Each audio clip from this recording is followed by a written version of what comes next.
সুপ্রিয় শ্রোতা, কথা মানবী ইউটিউব চ্যানেলে আপনাদের সকলকে স্বাগত জানাচ্ছি। আমি আইরিন অন্না। আপনারা শুনছিলেন নাইজেরিয়ান লেখক চিনুয়া আচেবের লেখা বিখ্যাত উপন্যাস থিংস ফল অ্যাপার্ট। আজ পঞ্চম পর্ব। এখন ওকনকুয়োর নিজেকে আবার আগের মতো মনে হতে শুরু করেছে।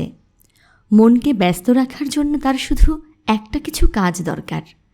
শস্য রোপণ অথবা ফসল ঘরে তোলার মতো ব্যস্ত সময়ে যদি সে ইকেমেফোনাকে মেরে ফেলত, তাহলে পরিস্থিতি এত খারাপ হতো না। তার কাজের মধ্যে তার মন কেন্দ্রীভূত হয়ে থাকত। ওকনকুয়ো ছিল কর্মের জগতের মানুষ, চিন্তার জগতের নয়। কাজের অবর্তমানে কথাবার্তা বলাই ছিল দ্বিতীয় সর্বোত্তম পন্থা।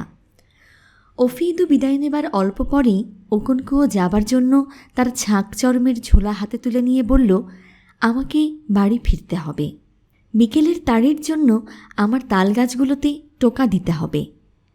অবিরিকা জিজ্ঞাসা করল, তোমার খুব উঁচু গাছগুলোতে এই কাজটা কে করে? ওকনকুয়ো জানালো, উমেজুলিক।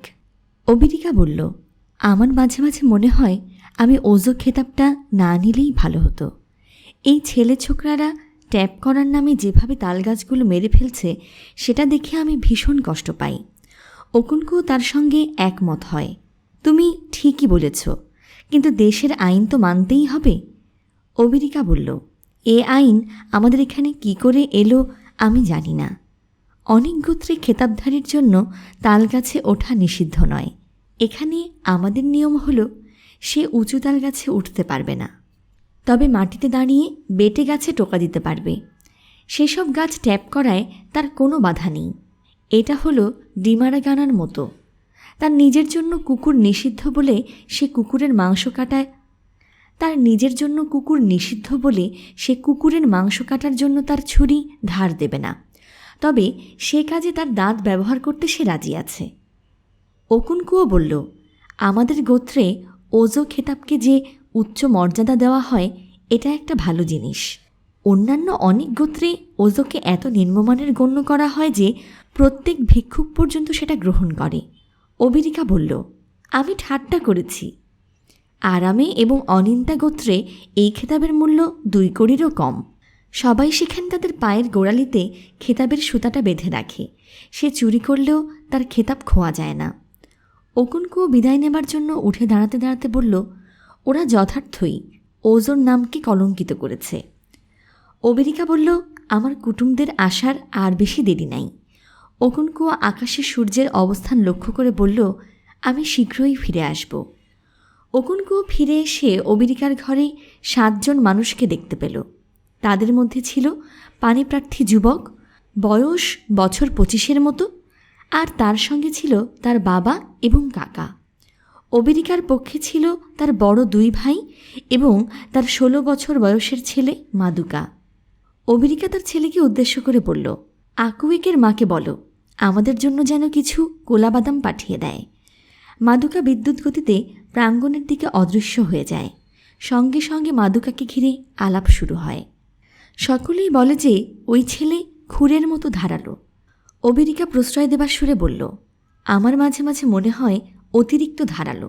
ওকে কদাচিৎ হাঁটতে দেখা যায়। সবসময় তার ভীষণ তাড়া। আপনি যদি ওকে কোনো একটা কাজে পাঠাতে চান, তাহলে কাজটা কি তা অর্ধেক শোনার আগেই ও ছুটতে শুরু করে।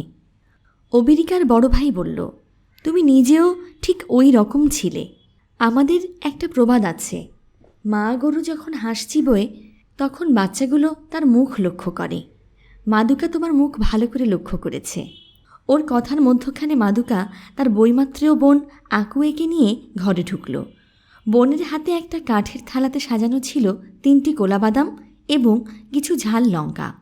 সে থালাটা তার বাবার বড় ভাইকে দিয়ে অত্যন্ত লাজুকভাবে তার পানিপ্রার্থী এবং তার আত্মীয়দের করমর্দন করল। আকুয়েকের বয়স ছিল 16 বছরের মতো, বিয়ের জন্য ঠিক পরিপক্ক। তার পানিপ্রার্থী এবং আত্মীয়বর্গ জহুরির চোখ নিয়ে তার তরুণ তনু তাকিয়ে তাকিয়ে দেখে। সে যে সত্যিই সুন্দর এবং পরিপক্ক, সে সম্পর্কে যেন তারা সুনিশ্চিত হতে চায়। মাথার ঠিক মাঝখানে ওর চুল উঁচু চূড়া করে বাঁধা হয়েছে। তার ত্বকে হালকা করে ক্যামকাঠ ঘষা হয়েছে। তার সারা গা উলি দিয়ে কালো নকশায় চিত্রিত। সে গলায় পরে আছে একটা কালো 3 লহরের হার। সেটা নেমে এসেছে ঠিক তার সরস ভরাট কুচযুগলের উপর পর্যন্ত। তার বাহুতে লাল আর হলুদ বাজুবন্ধ, কোমরে 4-5 সারিতে জিগিদা কোমর বন্ধনী। করমর্দনের পর, বরং বলা উচিত অন্যদের করমর্দনের জন্য সে তার হাত বাড়িয়ে দেবার পর রান্নায় সাহায্য করার জন্য সে তার মায়ের কুটিরে ফিরে যায়। উনুনের কাছে দেয়ালে ঝোলানো নোড়াটা আনতে সেদিকে এগিয়ে যেতেই তার মা তাকে সাবধান করে দেয়। আমি তোমাকে কত দিন বলেছি যে জিগিদা আর আগুনের মধ্যে কোনো বন্ধুত্ব নেই, কিন্তু তোমার কানে কোনো কথা যায় না। তোমার কান শোনার জন্য নয়, শুধু সাজসজ্জার জন্য। একদিন তোমার জিগিদায় আগুন ধরে যখন তোমার কোমর পুড়ে যাবে তখন বুঝবে। আকুয়েকে কুটিরের অপর প্রান্তে সরে গিয়ে তার কোমরের মালাগুলো খুলতে শুরু করে। এই কাজটা খুব ধীরে ধীরে ও খুব যত্নের সঙ্গে করতে হয়। প্রতিটি সুতা আলাদা করে খুলতে হয়, তা না হলে মালা ছিঁড়ে যায়। আর তখন শত শত ক্ষুদ্রাকার গুটিকাগুলো আবার একটা একটা করে সুতায় গাঁথতে হয়। আকুয়েকে হাত দিয়ে প্রতিটি সুতার লহরের উপর একটু একটু করে চাপ দিয়ে সেগুলো তার নিতম্বের নিচে নামিয়ে আনে। তারপর সেগুলো মেঝের উপর তার পায়ের কাছে পড়ে যায়। অবিতে বসা লোকগুলো ইতিমধ্যে আকুয়েকের পানিপ্রার্থীর নিয়ে আসা তাড়ি পান করতে শুরু করেছিল। ওই সুরা ছিল খুবই উত্তম এবং কড়া। সুরাপাত্রের মুখে কয়েকটা তাল চাপা দিয়ে রাখলেও ভেতরের সাদা ফেনা আটকে রাখা যাচ্ছিল না। ওই টকবগে ফেনা মুখ উপচে বাইরে বেরিয়ে আসছিল। ওকনকুয়া বলল, এই সুরা খুব ভালো একজন ট্যাপারের কাজ। পানিপ্রার্থী ইবে নামক যুবক হাস্যোজ্জ্বল মুখে তার বাবাকে লক্ষ্য করে বলল, শুনলে তো বাবা? তারপর অন্যদের দিকে তাকিয়ে সে বলল, আমার বাবা কখনোই স্বীকার করবে না যে আমি খুব ভালো একজন ট্যাপার। তার বাবা উকেগবু বলল, ট্যাপ করতে গিয়ে ও আমার সবচাইতে ভালো 3টি তাল গাছ মেরে ফেলেছে। ইবে বড় পাত্রটি থেকে সুরা ঢালতে ঢালতে বলল, সেটা 5 বছর আগের কথা বাবা। কি করে টোকা দিতে হয়, কিভাবে ট্যাপ করতে হয় তা আমি তখনও শিখিনি। সে প্রথম শিঙাটা ভর্তি করে তার বাবাকে দিল। এরপর সে একজন একজন করে সবাইকে সুরা পরিবেশন করল। ওকনকুও তার ছাকচর্মের ঝোলা থেকে তার বড় শিঙাটা বের করে এনে ফোঁ দিয়ে সেখানে কোনো ধুলা জমে থাকলে তা সারিয়ে তার মধ্যে সুরা ঢেলে দেবার জন্য সেটা ইবের হাতে দিল। সবাই সুরা পান করতে করতে নানা বিষয় নিয়ে কথা বলে, গল্প করে, কিন্তু যে বিষয় নিয়ে তারা এখানে জমায়েত হয়েছে তার কথা কেউ তোলে না।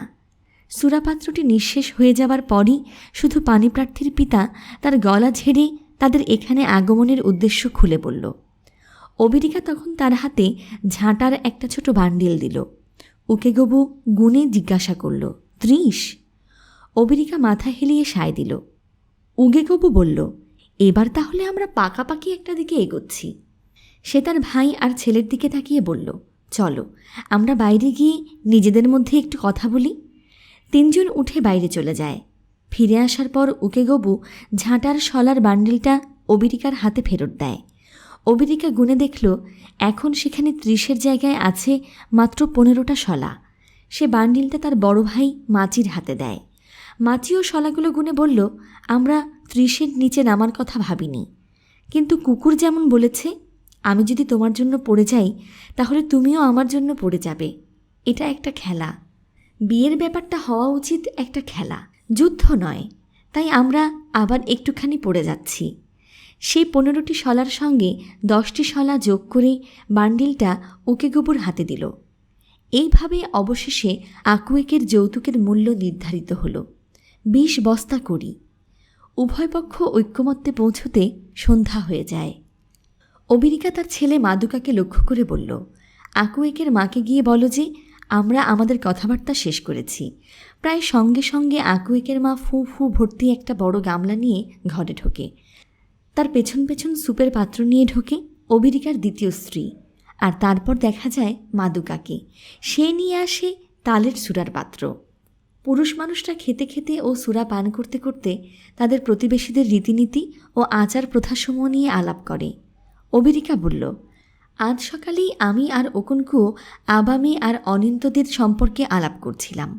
তাদের গোত্রে খেতাবধারীরা তাল গাছে চড়ে, তাদের পুরুষরা স্ত্রীদের জন্য ফু ফু গুঁড়ো করে। ওদের সব রীতিনীতিই উল্টো। ওরা আমাদের মতো শলা দিয়ে যৌতুকের মূল্য নির্ধারণ করে না। ওরা সরাসরি দাম কষাকষি করে যেন বাজারে গিয়ে খাসি কিংবা গরু কিনছে। অমেরিকার সর্বজ্যেষ্ঠ ভাই বলল, এটা খুব খারাপ, তবে এক জায়গায় যা ভালো অন্য জায়গায় তাই খারাপ বিবেচিত হয়। ওমুনসোতে ওরা কোনো রকম দরদস্তুরি করে না, ঝাঁটার শলা দিয়েও না। পানিপ্রার্থী বস্তার পর বস্তা করে নিয়ে আসতে থাকে যতক্ষণ পর্যন্ত তার কুটুমরা তাকে থামতে না বলে। এটা খুব খারাপ একটা প্রথা। এর ফলে সবসময় শেষে একটা ঝগড়া বেঁধে যায়। অকুনকুও বলল, পৃথিবী খুব বড়। আমি শুনেছি যে কেন কোনো উপজাতির মধ্যে সন্তান সন্ততির মালিকানা পায় স্ত্রীরা এবং স্ত্রীদের পরিবার।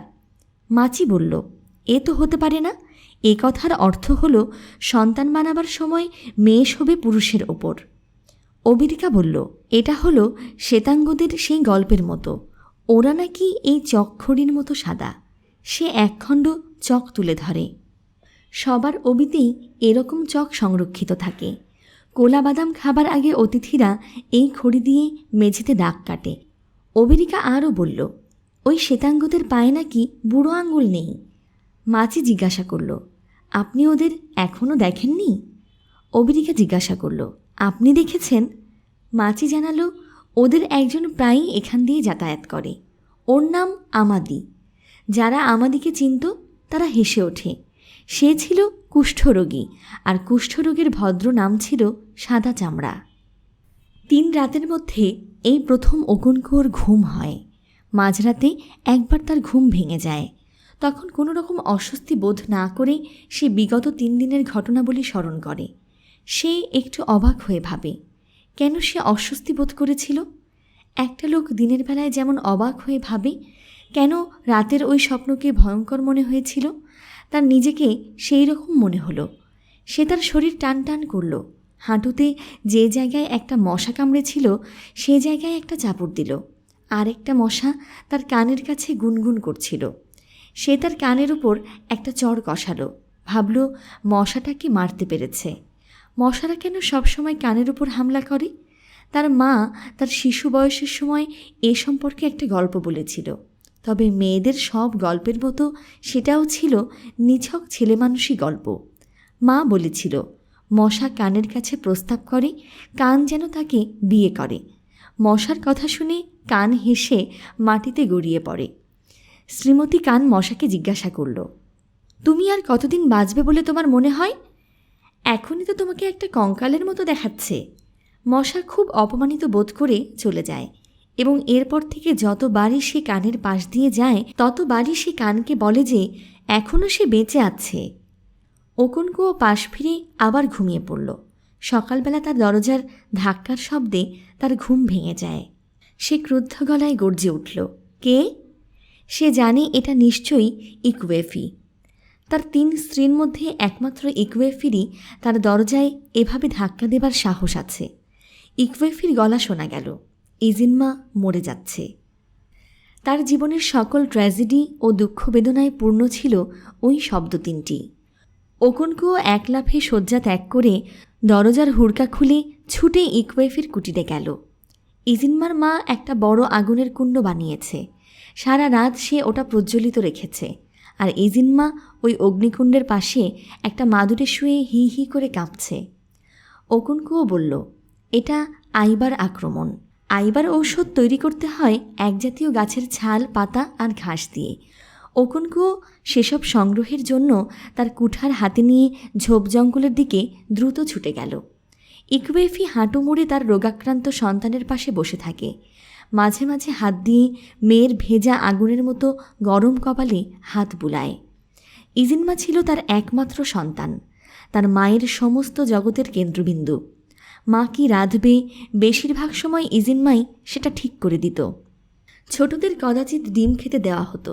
ডিম খেলে নাকি চুরি করার প্রবণতা জেগে ওঠে, কিন্তু ইকুয়েফি ইজিনমাকে ডিম খেতে দিত। একদিন ইজিনমা যখন একটা ডিম খাচ্ছিল তখন অকুনকুয়ো অপ্রত্যাশিতভাবে নিজের কুটির থেকে এদের ঘরে এসে উপস্থিত হয়।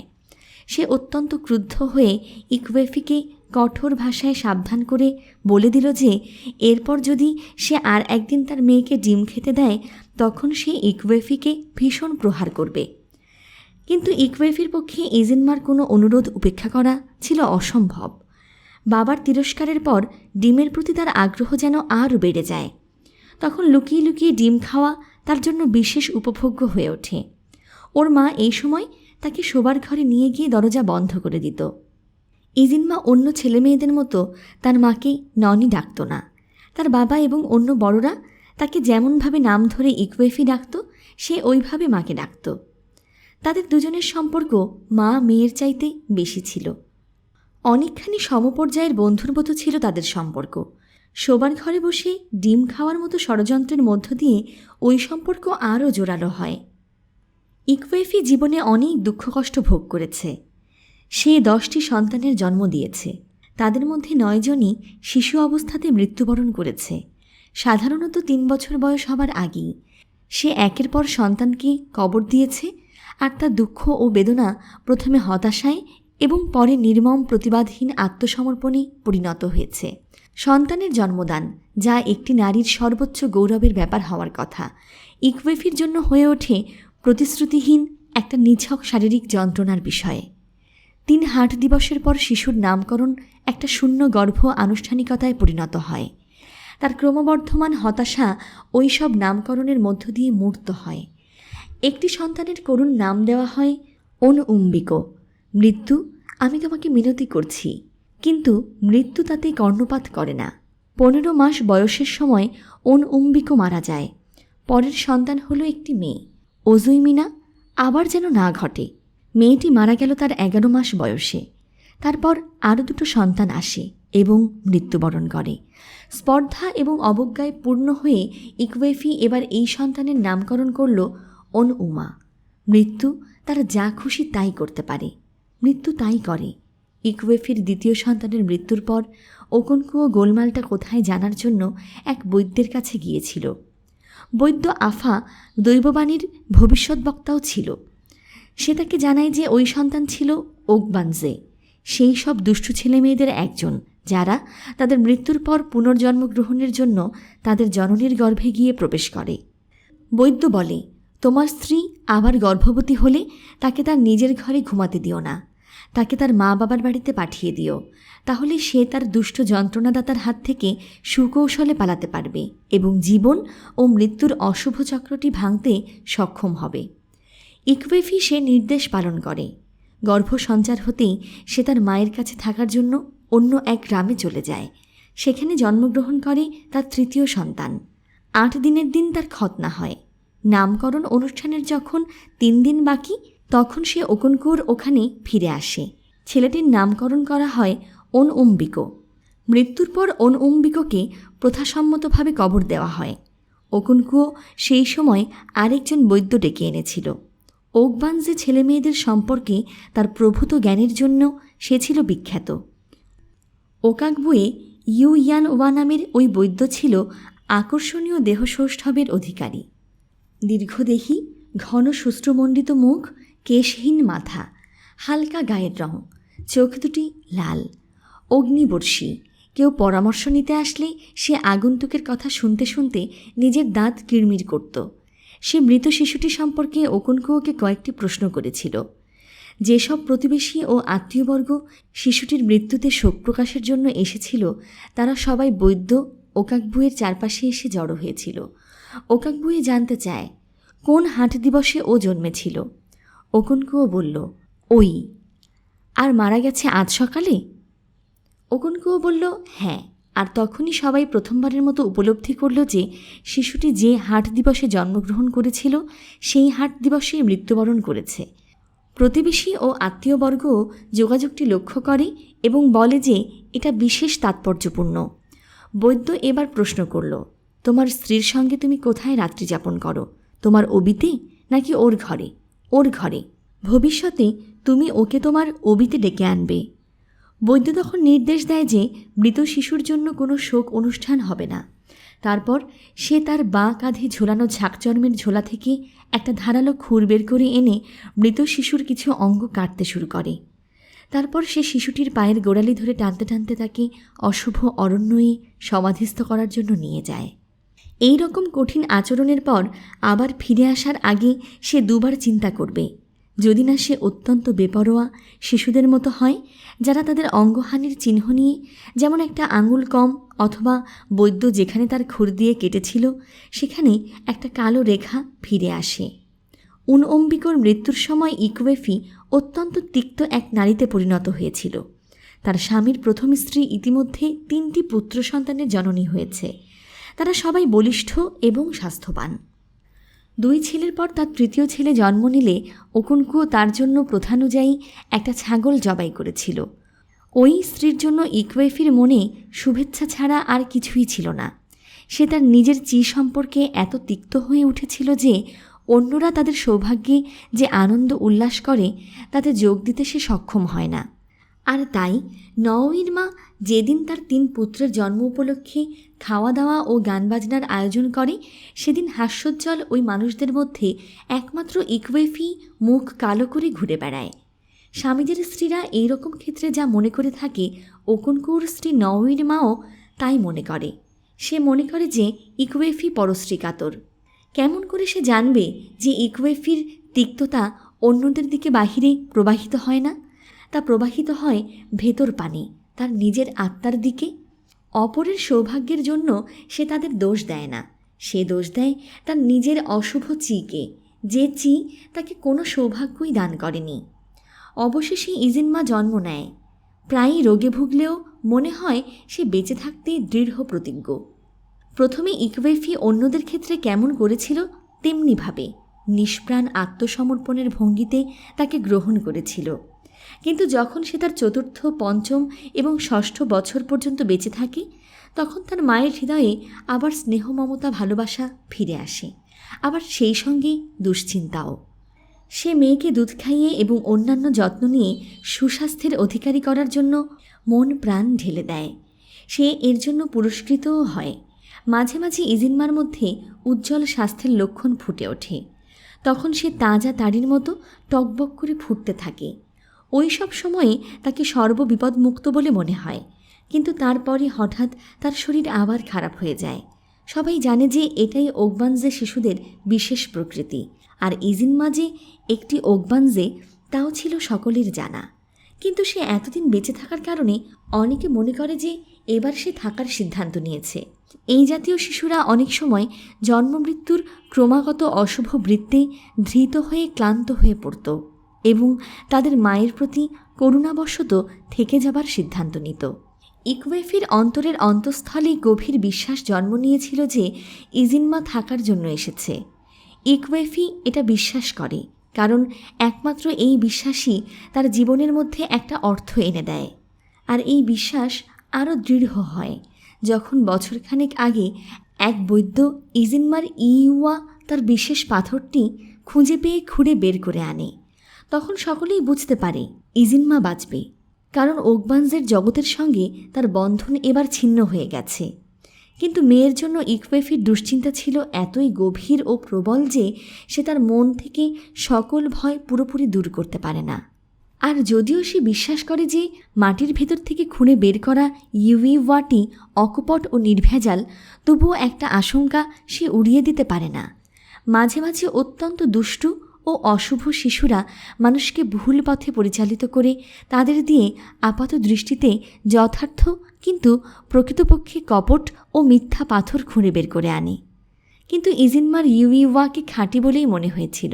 সেটা ছিল অত্যন্ত নোংরা ন্যাকড়ায় মোড়া একটা সমসৃণ শিলাখণ্ড। এটা খুঁড়ে বের করেছিল সেই ওকাবোয়ে গুয়ে, যে এইসব বিষয়ে তার প্রগাঢ় জ্ঞানের জন্য সমগ্র গোত্রের মধ্যে বিখ্যাত ছিল। প্রথম দিকে ইজিনমা তার সঙ্গে সহযোগিতা করতে চায়নি, তবে সেটা ছিল প্রত্যাশিত। কোনো ওকবানজেই সহজে তার গোপন রহস্য প্রকাশ করে না, কেউ কেউ কখনোই করে না, কারণ তারা মারা যায় খুব অল্প বয়সে। তাদেরকে কোনো কিছু জিজ্ঞাসা করবার মতো বয়স হবার আগেই।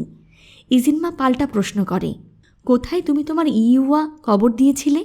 তুমি জানো তুমি সেটা এমন একটা জায়গায় মাটি খুঁড়ে রেখে দিয়েছ যেন তোমার মৃত্যুর পর তুমি ফিরে এসে তোমার মাকে আবার যন্ত্রণা দিতে পারো। ইজিনমা তার মায়ের দিকে তাকায়। মায়ের বিষণ্ণ মিনতিভরা চোখ ছিল তার উপর স্থির নিবদ্ধ। ইজিনমার পাশে দাঁড়ানো ওকুনকুও গর্জন করে ওঠে, এই মুহূর্তে ওর প্রশ্নের উত্তর দাও। বৈদ্য ধীর প্রত্যয়ী কণ্ঠে ওকুনকুওকে বলল, ওকে আমার হাতে ছেড়ে দিন। সে আবার ইজিনমার দিকে ফিরে বলল, তুমি কোথায় তোমার ইউয়া কবর দিয়েছিলে? সে জবাব দিল, যেখানে ওরা শিশুদের কবর দেয়। নীরব দর্শকরা এবার নিজেদের মধ্যে মৃদু গুঞ্জন তোলে। বৈদ্য বলল, তাহলে আমার সঙ্গে চলো, আমাকে জায়গাটা দেখিয়ে দাও। ইজিনমা পথ দেখিয়ে চলে, জনতা চলে তার সঙ্গে। ইজিনমার ঠিক পেছনে ওকাকবুয়ে, তারপর ওকুনকুও এবং তারপর ইকুয়েফি। বড় রাস্তায় পড়তেই ইজিনমা বাঁ দিকে মোড় নেয়, যেন সে জলাশয়ের দিকে যাবে। বৈদ্য বলল, শিশুদের যেখানে কবর দেওয়া হয়, তুমি তো সে জায়গার কথা বলেছিলে। ইজিনমা বলল, না, সে যে নিজের গুরুত্ব বেশ বুঝতে পারছে তা তার দ্রুত ও প্রাণবন্ত পদচারণের মধ্যে ধরা পড়ে। মাঝে মাঝে সে ছুটে চলে, তারপরই হঠাৎ থামে। জনতা নীরবে তাকে অনুসরণ করে। মাথার উপর জলভর্তি পাত্র নিয়ে নদী থেকে প্রত্যাবর্তনরত নারী আর শিশুরা ওদের দেখে অবাক হয়ে ভাবে কি হচ্ছে। তারপর ওকাকবুয়েকে দেখে অনুমান করে যে ওকবানজা সম্পর্কে কিছু একটা ঘটছে। ওরা সবাই ইকুয়েফি এবং তার মেয়েকে ভালো করে চিনত। বড় উদালা গাছের নিচে পৌঁছে ইজিনমা বাঁয়ে ঝোপ জঙ্গলের দিকে মোড় নেয়, আর জনতাও চলে তার পেছন পেছন। তার আকারের কারণে সে গাছগাছালি আর লতাপাতার মধ্য দিয়ে তার অনুসরণকারীদের চাইতে দ্রুততর বেগে এগিয়ে যেতে সক্ষম হয়। শুকনো পাতা আর খড়কুটোর ওপর পদধ্বনি আর গাছের শাখা প্রশাখা পাশে ঠেলে সরিয়ে দেবার শব্দে ঝোপঝাড় প্রাণময় হয়ে ওঠে। ইজিনমা ক্রমেই ঝোপ জঙ্গলের গভীর থেকে গভীরে ঢুকে যায়, আর জনতাও চলতে থাকে তার পেছন পেছন। তারপর হঠাৎ ঘুরে দাঁড়িয়ে সে সড়কের দিকে হাঁটতে শুরু করে। তাকে যাবার জন্য সবাই একপাশে সরে গিয়ে জায়গা করে দেয়।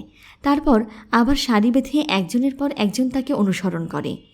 ওকুনকুও তাকে শাসিয়ে বলে, তুমি যদি অনর্থক আমাদের এতখানি পথ হাঁটিয়ে এনে থাকো, তাহলে আমি মার দিয়ে তোমার মাথায় কিছু বুদ্ধি ঢুকিয়ে দেব। ওকাকবুয়ে বলল, আমি আপনাকে বলেছি যে ওকে নিজের মতো চলতে দিন। এদের সঙ্গে কীরকম আচরণ করতে হয় তা আমি জানি। ইজিনমা আবার বড় সড়কের উপর উঠে আসে, ডাইনে বাঁয়ে তাকায়, তারপর ডান দিকে মোড় নেয়। তখন তারা আবার বাড়ি ফিরে আসে। অবশেষে ইজিনমা তার বাবার অবির বাইরে এসে থামলে ওকাকবুয়ে তাকে জিজ্ঞাসা করল, তোমার ইউইওয়াকে কোথায় কবর দিয়েছ তুমি? ইজিনমা বলল, কমলা গাছটার কাছে। ওকুনকুও ক্রুদ্ধ কণ্ঠে একটা শপথ বাক্য উচ্চারণ করে বলল, এ কথাটা আগে বলনি কেন? আকালগুলির বজ্জাত মেয়ে। বৈদ্য ওকুনকুয়োর কথায় কোনো কান না দিয়ে শান্ত গলায় ইজিনমাকে বলল, এসো, আমাকে নির্ভুল জায়গাটা দেখিয়ে দাও। গাছের কাছে পৌঁছবার পর ইজিনমা বলল, এইখানে। আঙুল দিয়ে জায়গাটা দেখাও। ইজিনমা তার আঙুল দিয়ে মাটিতে একটা জায়গা স্পর্শ করে বলল, ঠিক এইখানে। তার পাশে দাঁড়ানো ওকুনকুয়োর গলায় যেন বর্ষা ঋতুর বজ্রের গুড়গুড় ধ্বনি বেজে ওঠে। ওকাকবুয়ে বলল, আমাকে একটা নিড়ানি এনে দাও। ইকুয়েফি তাকে একটা নিড়ানি এনে দেয়। ওকাকবুয়ে ততক্ষণে তার ছাক জন্মের ঝোলা আর তার পরনের বড় কাপড়টা একপাশে সরিয়ে রেখেছিল।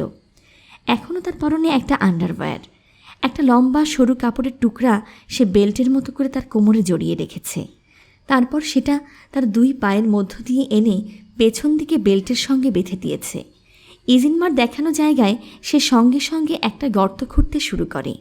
প্রতিবেশীরা তার চারপাশে গোল হয়ে বসে গর্তটাকে ক্রমাগত গভীরতর হয়ে উঠতে দেখে। উপরিস্তরের কালচে মাটির জায়গায় এখন দেখা যায় উজ্জ্বল লাল মাটি, যে মাটি দিয়ে মেয়েরা তাদের ঘরের মেঝে আর দেয়াল ঘষে মেজে সুন্দর করে। ওকাকবুয়ে নীরবে ক্লান্তিবিহীনভাবে কাজ করে চলে, তার পিঠ ঘামে চকচক করে। সুপ্রিয় শ্রোতা, এই ছিল আজকের পর্বটি। পরবর্তী পর্বটি পেতে কথামানবী ইউটিউব চ্যানেলটি সাবস্ক্রাইব করে পাশে থাকা বেল আইকনটি অন করে নিন। আর আমাদের কাজগুলো যদি আপনাদের ভালো লেগে থাকে তবে লাইক, কমেন্ট এবং শেয়ার করে বন্ধুদের মাঝে ছড়িয়ে দেবার অনুরোধ রাখছি। সকলে খুব ভালো থাকুন, সুস্থ থাকুন, আনন্দে থাকুন, নিরাপদে থাকুন। নিজের জন্যে বাঁচুন, নিজের আপন মানুষদের জন্যে বাঁচুন। অনেক অনেক শুভকামনা জানিয়ে আজকের মতো এখানেই শেষ করছি।